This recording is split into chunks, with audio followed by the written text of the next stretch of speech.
SOS랩 이용입니다. 저는 오늘 포인트넷 블라드라고 해가지고 포인트 클라우드를 이용한 라지 스케일 플레이스 리커그니션을 위한 논문을 소개해 드릴 거고요. CVPR 2018년도에 발표된 논문입니다.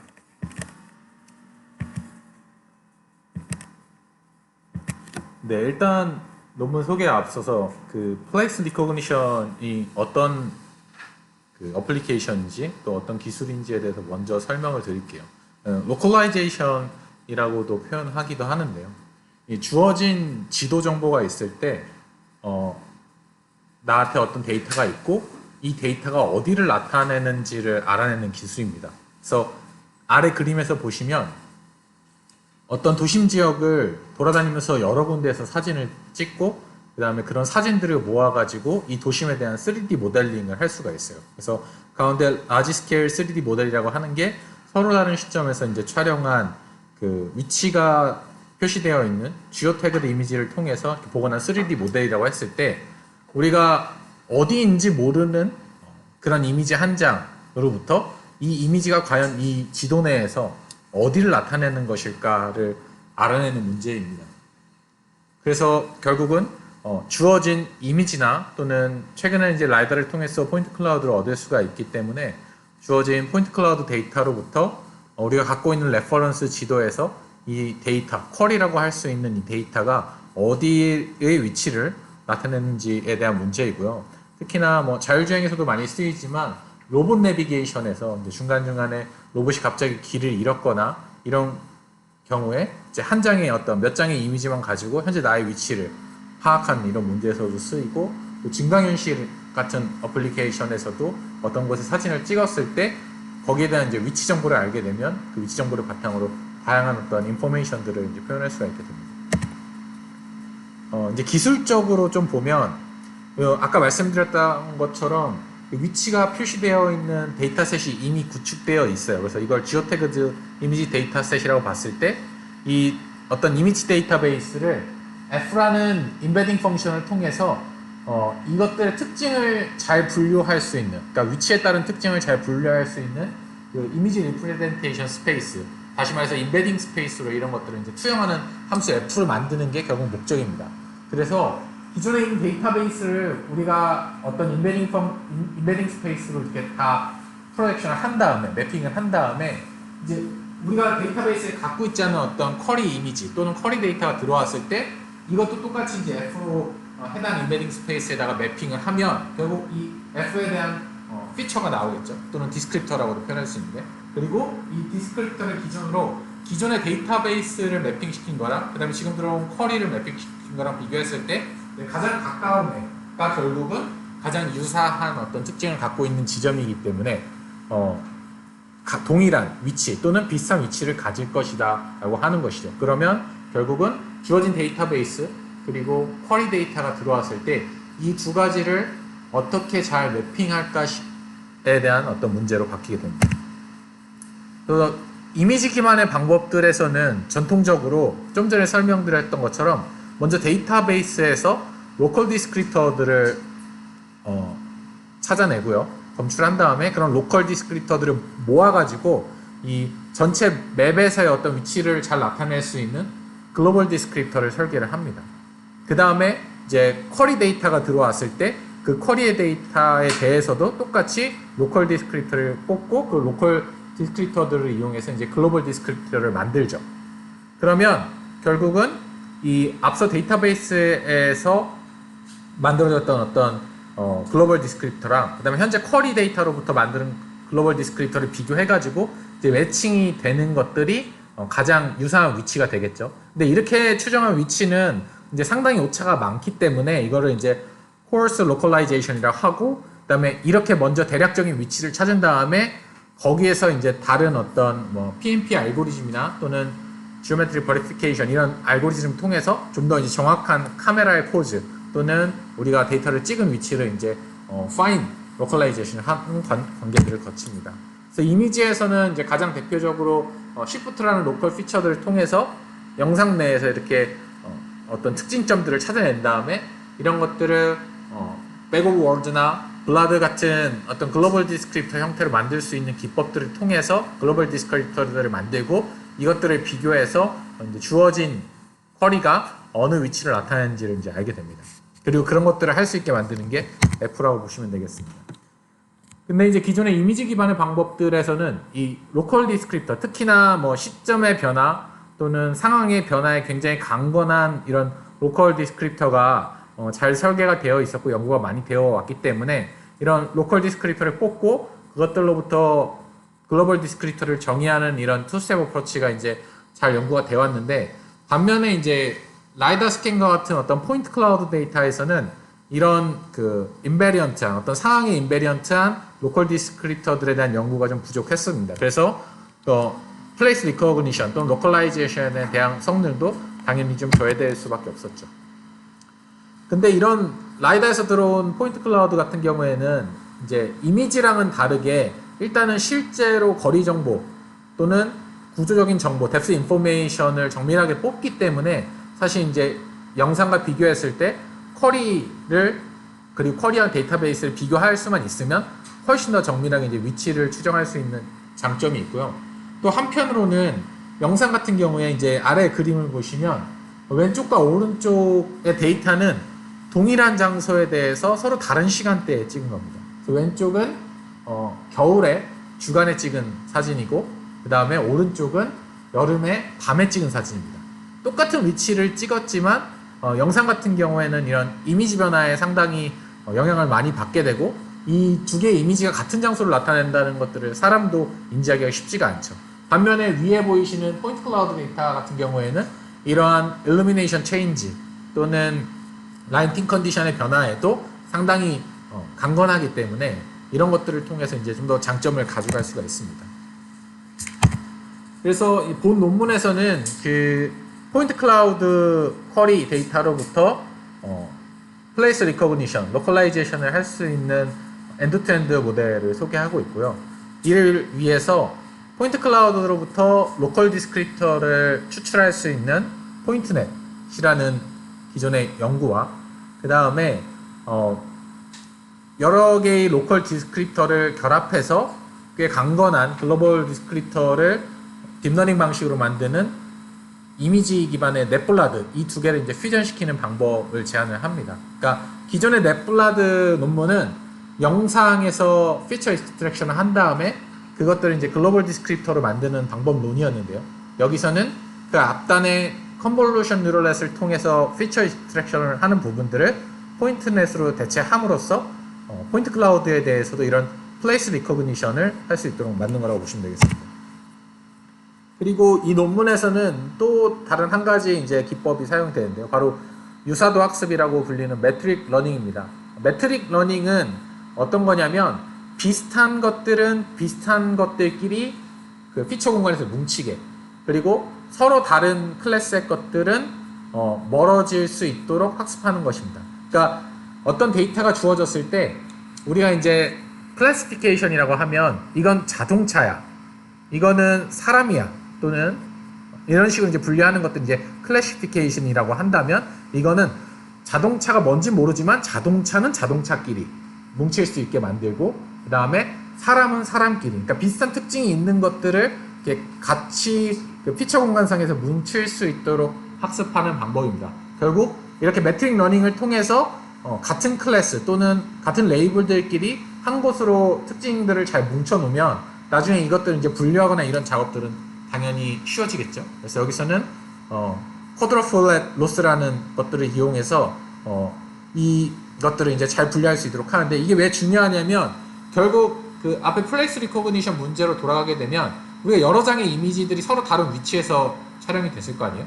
그러면 A라는 위치에서 찍은 이미지는 어떤 방향에서 찍었든 다 A라는 공간을 나타내고 있기 때문에 그 A라는 지점에서 찍은 이미지들은 다 같은 어떤 피처 공간으로 모이는 게 좋고, 그 다음에 A와 다른 B라는 지점에서 찍은 이미지는 어떤 형태를 갖고 있든 이 A의 피처 스페이스와는 멀어지는 게 나중에 이것들을 이제 구분하는 데 굉장히 좋겠죠. 이제 그런 관점에서 매트릭 러닝을 사용했다고 보시면 되겠습니다. 네, 그러면은 이제 문제를 수학적으로 좀 정의를 할게요. 일단은 우리가 레퍼런스 맵은 3D 포인트 클라우드 형태로 갖고 있다라고 이제 가정을 합니다. 미리 이런 것들을 이제 데이터베이스를 사전에 구축을 해 놓고요. 그래서 여기서 레퍼런스 맵을 캐피탈 M이라고 볼 수가 있습니다. 그리고 이 레퍼런스 맵을 여러 개의 서브 맵으로 쪼개는데요. 여기서 각각의 서브 맵들은 M1부터 M까지는 똑같은 에어리어를 커버하고 그 다음에 그 안에 들어있는 포인트 클라우드의 개수는 동일하다고 가정을 합니다. 이거는 문제를 쉽게 풀기 위한 방법인데 결국 전체 큰 어떤 맵을 똑같은 영역으로 M개로 쪼갠 다음에 그 각각의 M개에 있는 데이터의 개수도 포인트 클라우드도 완전히 똑같은 숫자로 이제 맞추는 거죠. 그러면 우리가 실제로 풀고자 하는 문제는 뭐냐면 어떤 새로운 쿼리 데이터가 들어왔을 때 이 쿼리 데이터가 커버하고 있는 면적이 아까 서브맵 쪼갠 크기와 비슷하고 같고 그 다음에 이 데이터의 개수, 포인트 클라우드의 개수도 우리가 지정한 개수랑 똑같다라고 하면은 그 쿼리로 들어온 포인트 클라우드와 가장 유사한 피처를 가지는 서브맵을 찾는 문제로 되는 거죠. 그러니까 전체 맵 중에서 이 들어온 쿼리 데이터가 어느 위치에 가장 잘 매칭이 될 것인가를 찾는 문제로 정의가 되게 됩니다.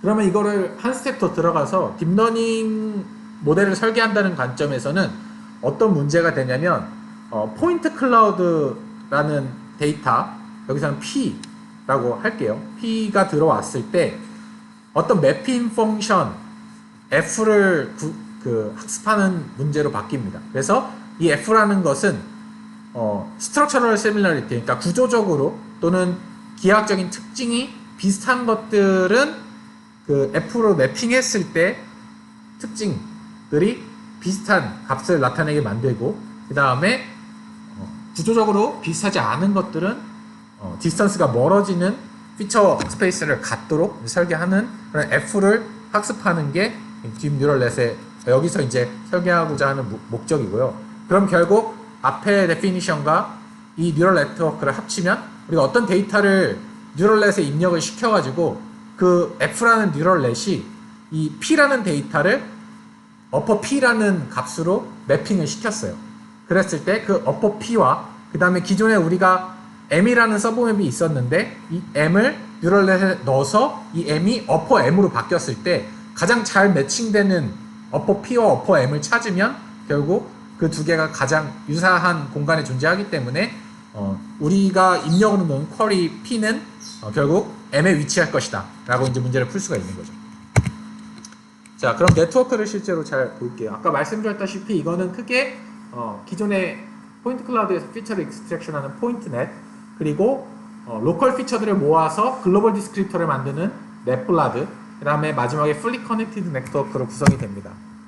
그래서 포인트넷 같은 경우에는 저희 스터디에서도 꽤 이제 자주 다뤘고 대부분 포인트 클라우드 기반의 어떤 처리에서 앞단을 베이스라인을 이제 포인트넷으로 쓰는 경우가 많은데 기본적으로 정해진 숫자의 포인트 클라우드들이 들어왔을 때 이런 것들을 포인트 클라우드의 그 입력 순서에 상관없이 동일한 그 피처를 뽑을 수 있도록 해주는 딥러닝 모델이라고 보시면 되겠습니다. 그래서 포인트 클라우드로부터 그 포인트 클라우드를 대표하는 어떤 피처를 뽑을 수 있는 그런 네트워크인데 여기서 이제 이 포인트 클라우드가 그 주어진 데이터가 어떤 순서가 없기 때문에 그런 것들을 순서에 상관없이 또 동일한 피처를 뽑는 게 중요한데 기존의 포인트넷에서는 그런 과정을 맥스플링 레이어를 통해서 해결했습니다. 그러니까 결국 A부터 G까지 들어오나 G부터 A까지 들어오나 거기서 가장 큰 값을 뽑으면 결국 큰 값은 순서에 상관없이 이제 동일하다는 것이죠. 근데 여기서는 이 맥스플링 대신에 뒤에 붙이는 넷블라드 레이어가 결국은 맥스플링과 동일하게 그 들어오는 순서에 상관없이 동일한 로컬 피처를 출력할 수 있도록 하는 기능을 갖고 있다라는 것들을 논문에서 증명을 하면서 그 부분을 이제 대체해서 사용을 하게 됩니다. 그래서 여기서 우리가 아까 말했던 것처럼 쿼리, 포인트 클라우드 P가 들어오면 그게 어떤 이 포인트넷을 통해서 D 디멘전의 로컬 피처로 변하게 되는 것이죠. 그러니까 여기서는 3차원 벡터 X, Y, G로 표현된 3차원 벡터 N개가 들어왔을 때 이게 이 포인트넷을 통해서 N 곱하기 D 디멘저널의 어떤 피처 벡터로 로컬 피처 벡터로 변하게 되는 것입니다. 그 다음에 이렇게 변환된 로컬 피처 디스크립터들이 이제 넷블라드를 통해서 글로벌 디스크립터로 변하는데요. 여기서 이제 이 VK라고 되어 있는 것들로 설명할 수가 있는데 이것들을 기존의 글로벌 디스크립터들이랑 좀 비교해서 설명을 드릴게요. 결국 문제는 뭐냐면 이제 이 초록색으로 표시되어 있는 것들은 아까 포인트넷을 통해서 또는 이미지의 어떤 CNN 기법들을 통해서 구해진 이제 로컬 피처들이라고 했을 때 이 로컬 피처들을 어떤 피처 스페이스에다가 이제 투영을 시키는 겁니다. 그래서 어떤 피처는 이쪽 클러스터로 가고 매핑이 되고 그 다음에 어떤 피처는 이쪽 클러스터로 매핑이 됐을 때 이 이미지 한 장에 있는 모든 로컬 피처들을 우리가 미리 정해놓은 이런 피처 스페이스에다가 매핑을 시키고 이 각각의 클러스터가 몇 개의 로컬 피처들을 갖고 있는지를 히스토그램으로 나타내면은 이 이미지 전체를 표현할 수 있는 하나의 이제 글로벌 디스크립터가 만들어지는 겁니다. 그게 기존의 이제 메가월드라는 방법인데요. 그래서 이 로컬 피처들을 어떤 하나의 피처 스페이스에다가 매핑을 시킨 다음에 각각의 클러스터들의 속한 로컬 디스크립터들의 어떤 히스토그램을 만들어가지고 글로벌 디스크립터를 만드는 게 이제 메가월드 방법인데 이것들을 조금 더 개선한 것들이 2010년도, 2010년도에 나온 블라드라는 방법입니다. 그래서 여기서는 단순히 그 어떤 개수를 카운팅하는 게 아니고 각각으로 프로젝션 시키면은 이게 이 클러스터 안에 있지만 어떤 것들은 클러스터의 센터랑 딱 가깝게 위치할 수도 있고 어떤 것들은 센터에서 멀리 위치할 수도 있잖아요.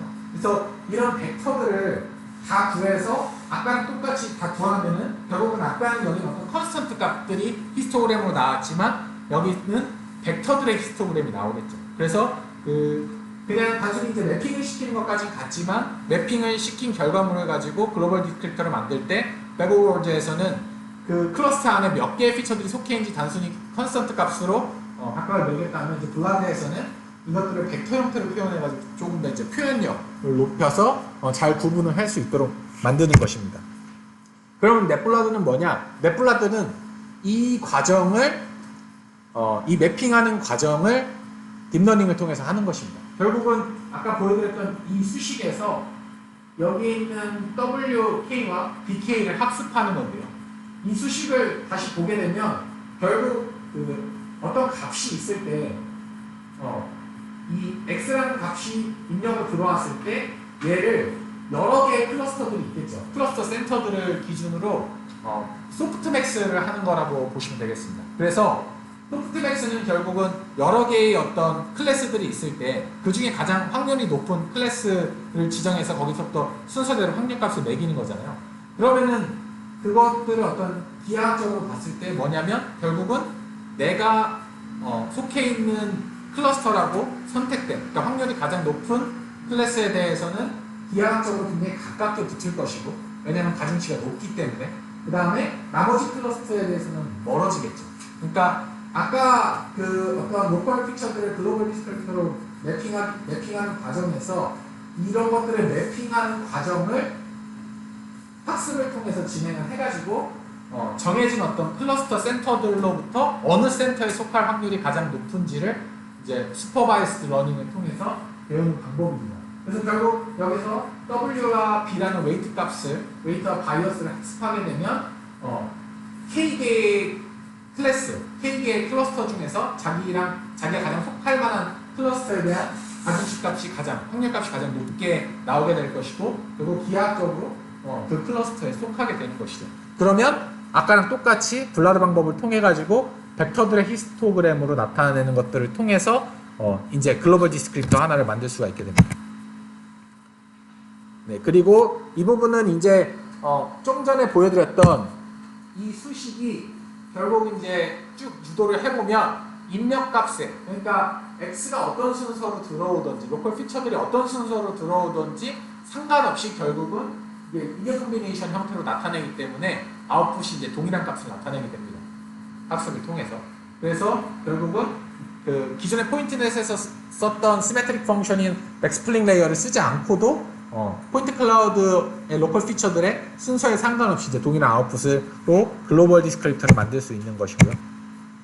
근데 이렇게 만든 게 결국은 아까 포인트 클라우드가 그 디디멘셔널한 벡터였고 그것들을 이제 K의 클러스터에다가 투영을 시키면서 각각의 클러스터마다도 벡터들이 있으니까 그것들이 D 곱하기 K의 어떤 큰 벡터들이 될 거 아니에요. 글로벌 디스크립터의 히스토그램을 나타내면 각각의 클러스터에는 D 디멘셔널의 벡터들이 있고 그런 것들이 K 차원으로 펼쳐져 있으니까 D by K의 어떤 벡터들이 만들어질 건데 이것들이 나중에 결국은 글로벌 디스크립터 하나가 되는 거고 그러면 미리 데이터베이스에 있는 다른 서브 맵들의 D by K 벡터들과 다 일일이 비교를 해가지고 누가 가장 가까운지를 찾아야 들어온 쿼리 이미지, 쿼리 포인트 클라우드가 이제 가장 유사한 지점을 찾을 수가 있겠죠. 근데 이게 너무 헤비하다 보니까 이 논문에서는 뒤에 풀리 커넥티드 레이어를 하나 추가를 해가지고 이거를 이제 더 작은 차원으로 피처를 다시 한번 인베딩을 합니다.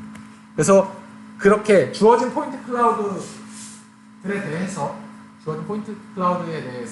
포인트 클라우드는 동일한 숫자로 들어온다고 아까 말씀드렸고 이것들을 F라는 어떤 이 포인트넷 블라드라는 모델을 통해서 매핑을 시키면 결국은 자신의 위치에 대한 특징을 가장 잘 나타낼 수 있는 피처 공간상에서의 글로벌 디스크립터로 매핑되게 되는 것이죠.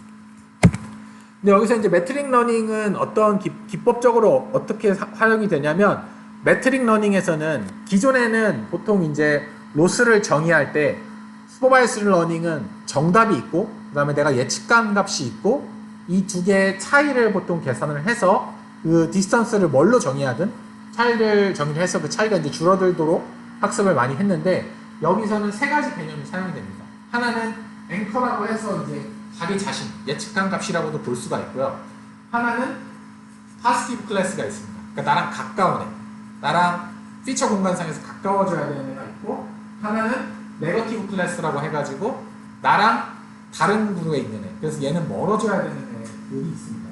그래서 결국 이게 어떻게 학습되냐면 앵커, 나 자신과 파스티브에 대한 그 슈퍼비전은 가까워질 수 있도록 하고 그 다음에 나 자신과 네거티브에 대한 그 피처 공간상 F의 피처 공간상에서의 디스턴스는 멀어질 수 있도록 이제 설계를 하는 거죠. 그래서 이제 이 개념을 한 게 결국은 이렇게 생긴 트래플렛 로스인데 보시면 나 자신은 네모예요. 그래서 조금 특징이 다르지만 네모인 거는 가깝게 위치시키고 그 다음에 오각형인 거는 이제 멀리 위치시키는 거죠. 그러면 결국 로스는 어떻게 설계를 되냐면 이 아까 그 두 앵커 두 어떤 입력들에 대한 매핑 이후의 디스턴스를 나타내는 것들을 델타라고 했을 때 파스티브 클래스에 있는 것들은 더하고 그 다음에 네거티브에 있는 것들은 빼주면 이 결국은 로스가 작아져야 되는 거잖아요. 그러니까 로스가 작아지려면 파스티브에 대한 디스턴스는 작아져야지 이 전체가 작아지겠죠. 그리고 네거티브에 대한 디스턴스는 커져야 이 전체가 작아지겠죠. 마이너스니까. 그래서 이런 식으로 나랑 같은 그룹에 있는 애들은 디스턴스가 가까워질 수 있게 그다음에 나랑 다른 그룹에 있는 애들은 디스턴스가 더 멀어질 수 있게 학습을 할 수 있도록 로스를 설정하는 것이 매트릭 러닝에서 가장 일반적으로 쓰이는 트래플렛 로스입니다.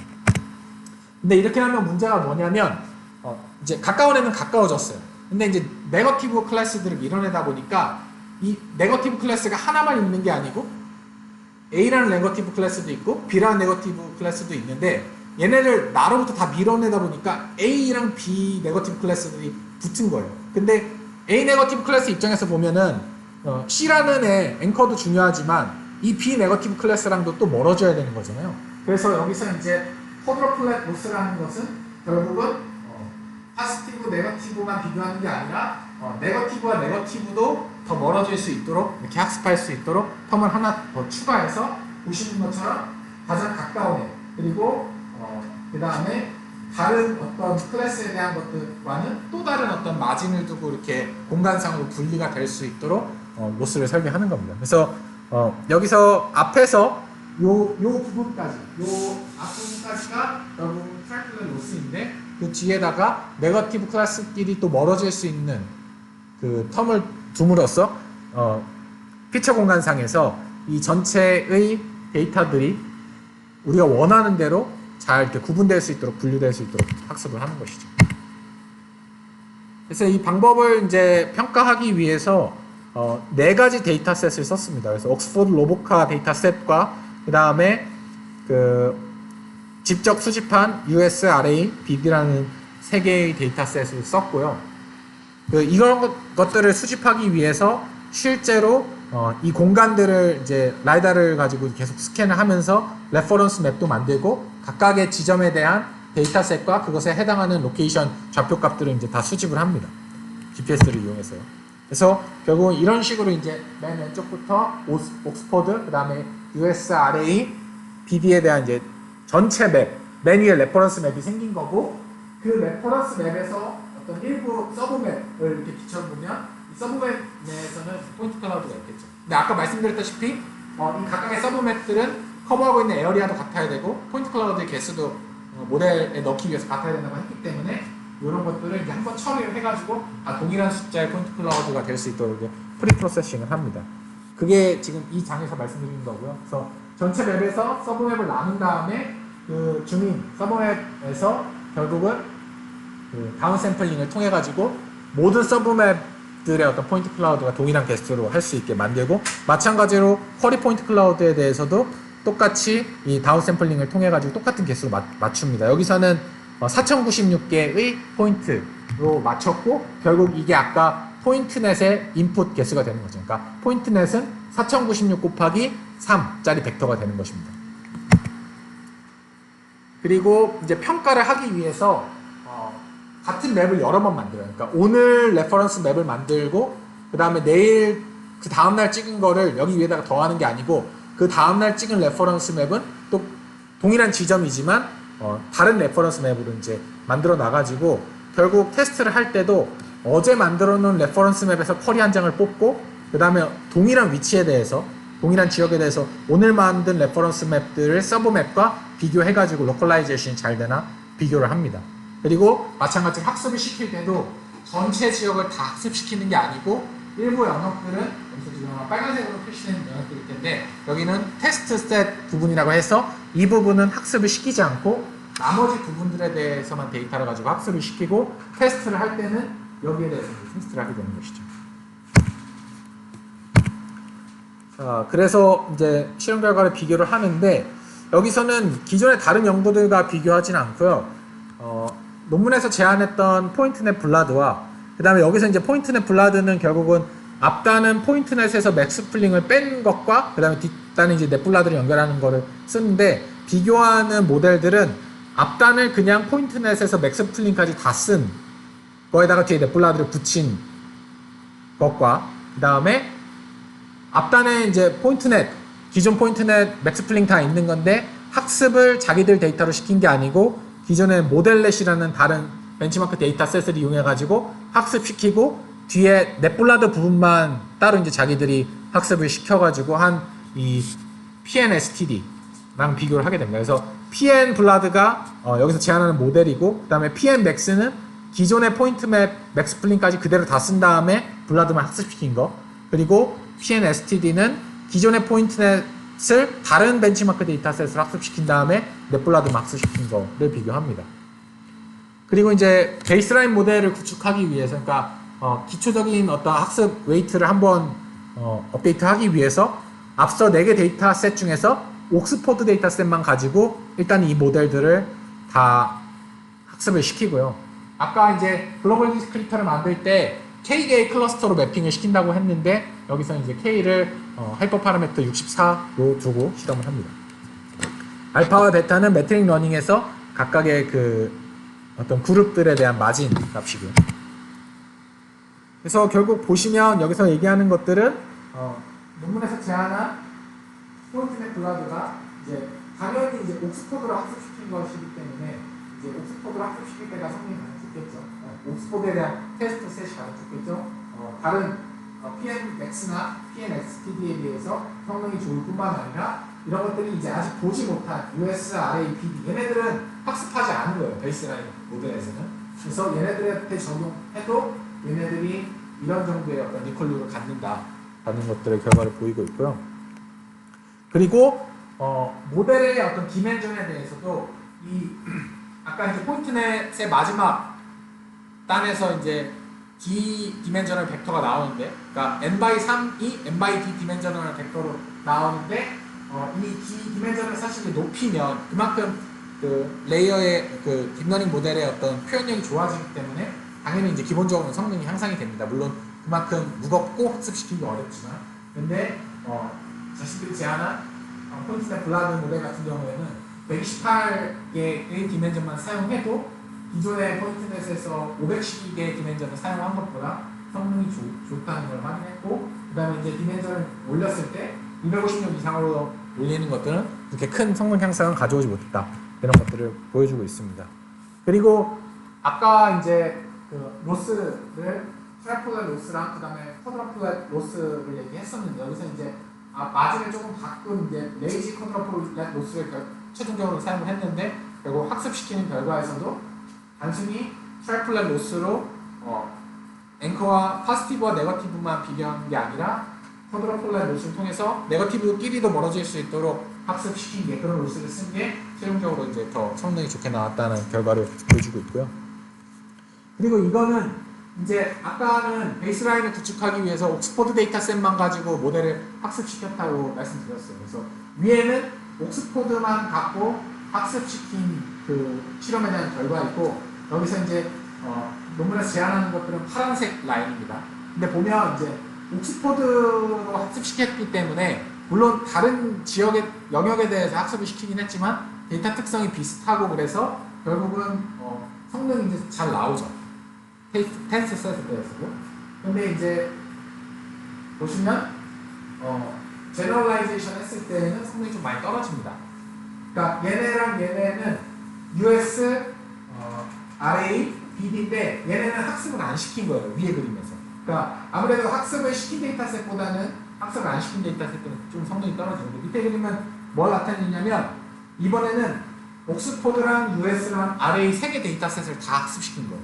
그러면 당연히 이미 본 데이터셋이니까 옥스포드랑 US랑 RA가 잘 나오는 건 자명한 사실인데, 더 많은 어떤 데이터셋에 대해서 학습했더니만 전혀 보지 못했던 BD에 대해서도 성능 향상이 일어난 것들을 볼 수가 있습니다. 이건 결국 뭘 의미하냐면 실제로 한 번도 보지 못한 어떤 공간이 있다고 하더라도 기존의 데이터셋들이 엄청 많아서 다른 데이터셋들을 충분히 많이 학습을 했으면 전혀 새로운 어떤 지역에 대해서도 레퍼런스 맵만 있으면 충분히 잘 찾을 수 있다는 거죠.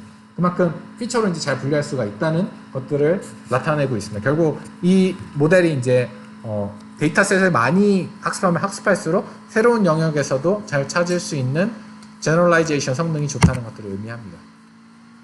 그리고 이제 이거는 기존에 이제 똑같은 데이터셋을 수집할 때 그 각각의 라이다 스캔 지점에 대해서 스테레오 이미지를 얻은 다음에 아까 맨 처음에 설명드렸던 그 CNN 기반의 이미지 기반의 넷블라드랑 이제 성능을 비교한 것인데요. 대부분은 뭐 비슷하게 나오는데, 당연한 사실이지만 이제 나이트 씬 같이 조명 변화가 확 변하는 씬에서 이미지 기반의 방법들은 성능이 확 저하되는 데에 비해서 동그라미로 표시되어 있는 포인트 클라우드의 기반 방법들은 이런 특성을 타지 않는다라는 것들을 보여주는 실험 결과이고요. 근데 뭐 잘 안 되는 씬도 있습니다. 특히 이제 보신 것처럼 이제 왼쪽이 그 쿼리 이미지고 C가 이제 정답 매칭이 되는 어떤 서브 맵인데 B가 실제로 찾은 거예요. 그러니까 보니까 어떤 기하학적인 구조가 계속 이렇게 반복된다거나, 도로 같은 경우에는 A 지점이나 B 지점이나 이렇게 똑같이 생겼을 수가 있잖아요. 이런 것들이라든가, 아니면은 가림이 심해가지고 데이터가 이제 완벽하게 표현이 잘 안 되는 이런 씬에서 찍힌 것들은 여전히 잘 찾지 못한다. 이제 한계점도 드러내고 있고요.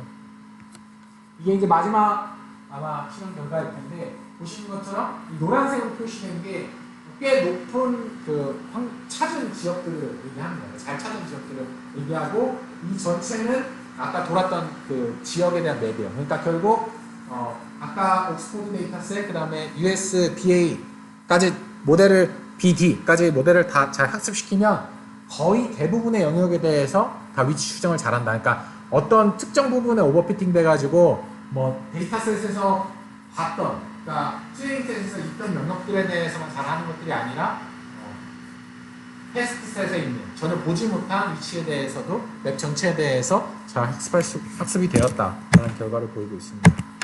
그래서 오늘은 그 포인트 넷 블라드라고 해서 포인트 클라우드를 이용한 라지 스케일 플레이스 리커그니션을 위한 엔드-투-엔드 모델을 소개를 해드렸고요.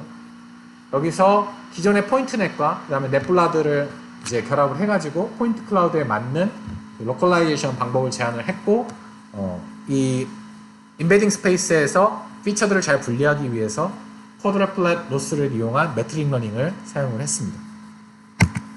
네, 오늘 발표는 여기까지입니다. 감사합니다.